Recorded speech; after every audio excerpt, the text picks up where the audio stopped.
I am the Highland Scribe, Cheryl L. Hudson, storyteller. I am about to begin. Are you ready?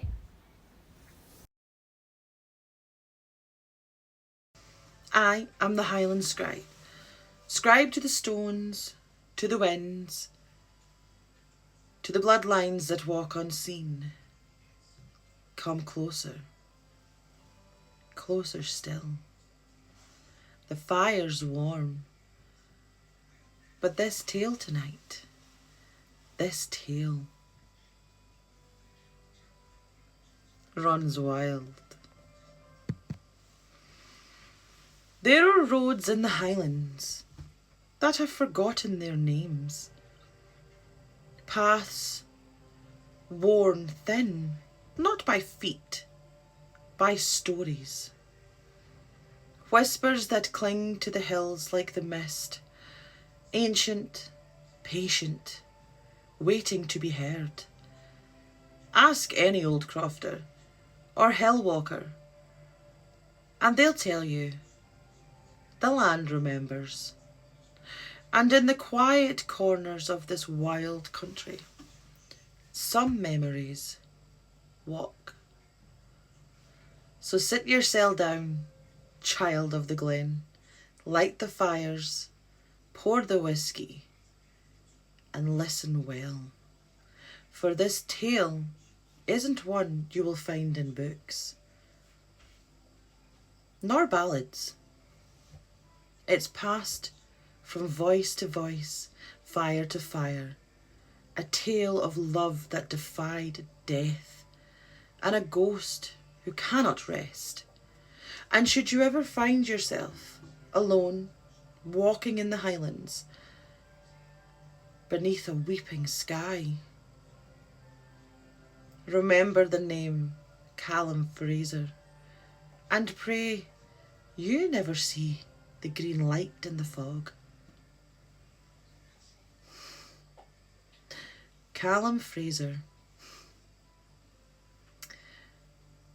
was a man born to stone and silence. His father carved walls and his mother sang no lullabies. But in the hills, Callum found peace.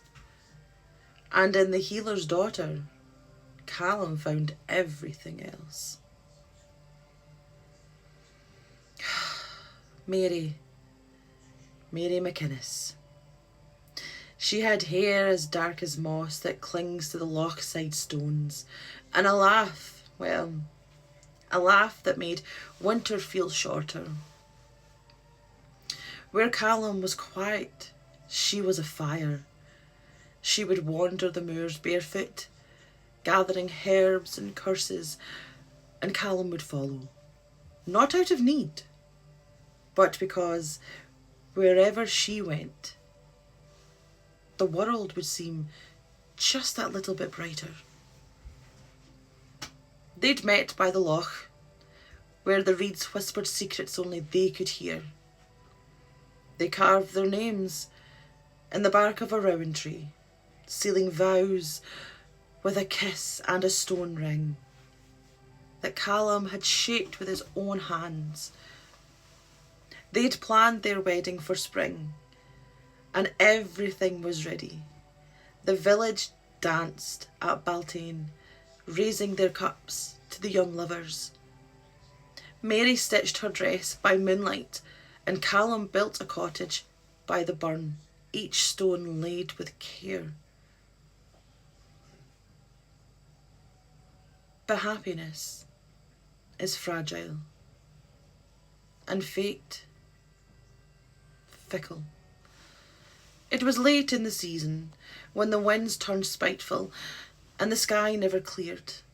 Mary went out that day to gather the last bundle of monk's hood and a thistle for a fever that had struck the village. She was stubborn. She was brave. Callum, feeling something in his gut twist, something was wrong, so he decided to follow.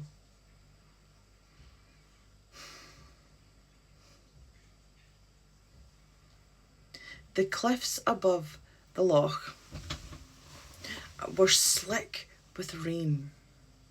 The wind had picked up and was howling like a banshee, and the mist had begun rolling in. It was as thick as pea soup. Mary was there, her basket half filled, her eyes searching the edge. Callum called, and he called and he called her name. She turned and she smiled at him. Just a touch. Then the earth gave way. She slipped. Her footing just gave way. The moss was as slick as oil. Her screams pierced the wind, and she was gone. Callum ran, hands bloodied from the stones, skidding to the edge. He saw her fall, her twist in the air like a bird with a broken wing. She landed on the rocks below. Still. Callum climbed down. He didn't care for danger or death. He found her body and he cradled her like something fragile. He whispered her name again and again like a prayer too late. Her blood seeped into the stone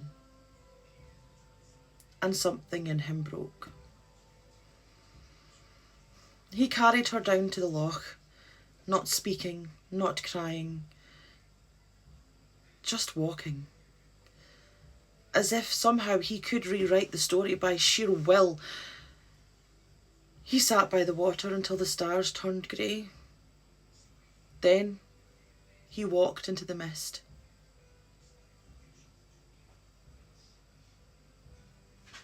And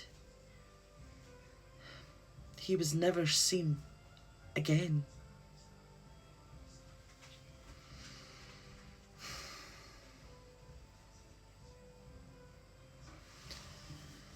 But the Highlands do not forget love, nor grief. Not long after, stories began, as they often do. A figure seen walking the shepherd's pass, green cloaked, eyes aglow. Travellers would see a man from the corner of their eye, hear footsteps behind them. Sometimes they'd find small wildflowers placed beside their boots, soaked in dew. Those who spoke to him, if they dared, said he was kind, soft-spoken, but heavy like a stone at the bottom of the loch. And if stopped, if he looked you in the eye, he would say just one thing. No, lad, where I'm going, only one of you will join me. And not long after, someone would die.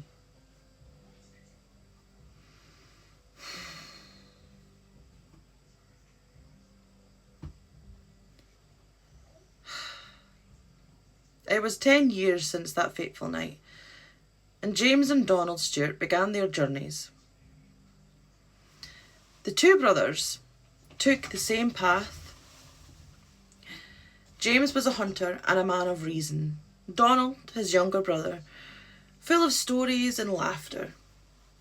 They had been out in the glens, tracking game, and they were returning to their kin's camp, nestled near the old cairn stones. The sky was low. It was now evening, bruised with coming rain. Fog started to creep in from the hills, swallowing the sounds of any animals. The road ahead shimmered, stone, grass, then nothing. Donald spoke first. Feels like the world's gone quiet, does it no? James grunted, nodding. He felt it too, the pressure in his chest, like the land was holding its breath. That's when they saw him. A man walking the same road, cloaked in green. Hood low, stride steady. No lantern, no pack. They caught up to him easily, though they never quite heard his steps. He turned as they hailed him, and he spoke. "You lads heading to the crossroads?" he asked them. James nodded. "Aye, our folk wait just at the pass." "You dinna mind if I walk with you?" the man asked. And so he did.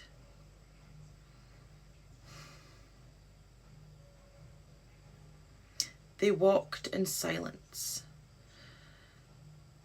It was blood-curdling. It was awful. It was as if every time they tried to open their mouths to talk, nothing would come out. They just kept watch of this man in green accompanying them.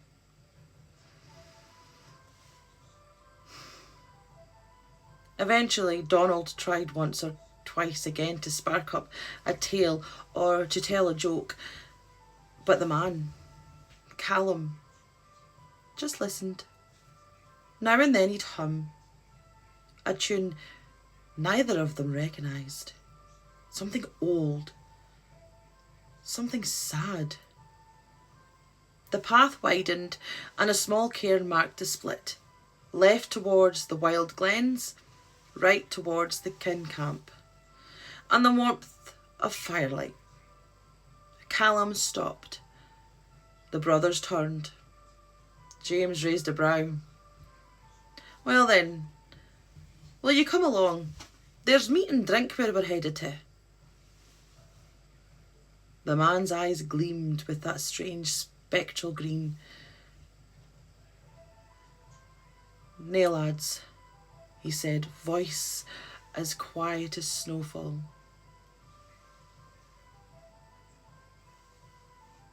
"Where I'm going, only one of you will be joining me." There was a beat. Then Donald laughed. "That's a bit dark, is it not?" But the man was gone. Where he stood, there was only mist and a glow, green and slow, drifting down the left-hand side of the road. The brothers stood in silence. The only sound was the pounding of their own two hearts in their ears. They said nothing. They walked back to the camp in silence. But James never forgot. Not the weight of those words.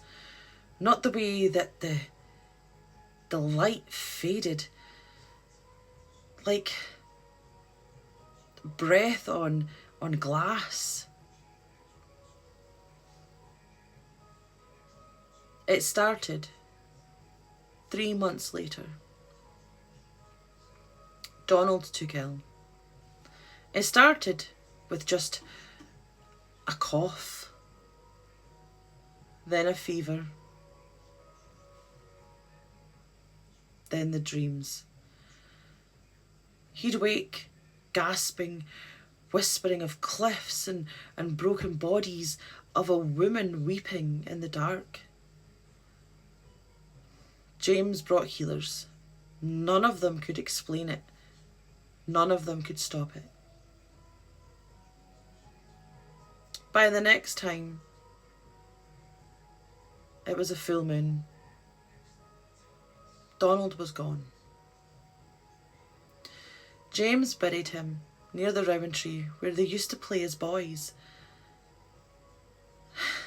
And on that still night, he walked alone at the crossroads.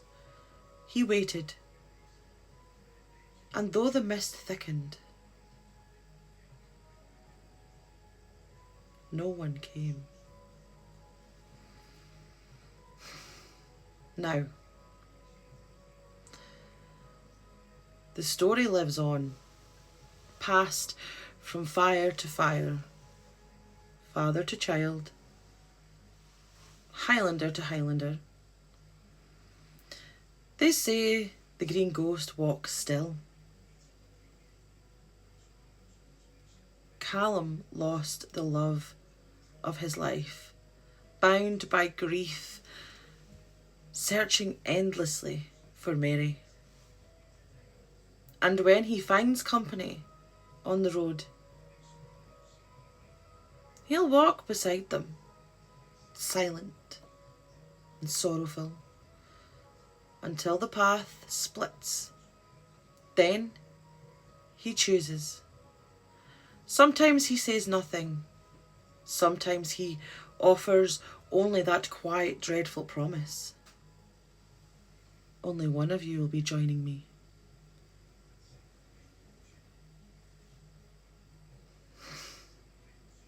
So, if you find yourselves on a lonely road in a stretch of the Highlands, and a fog begins to appear, and the mist is that thick it's like pea soup, and you feel it, the heaviness, listen well. Look to your left and look to your right. And if you see a man in green walking where no man should be, walk faster. Or pray he's not walking with you. This story was passed down to me, and I am now passing it on to you. It has never been heard before outside of my family until now.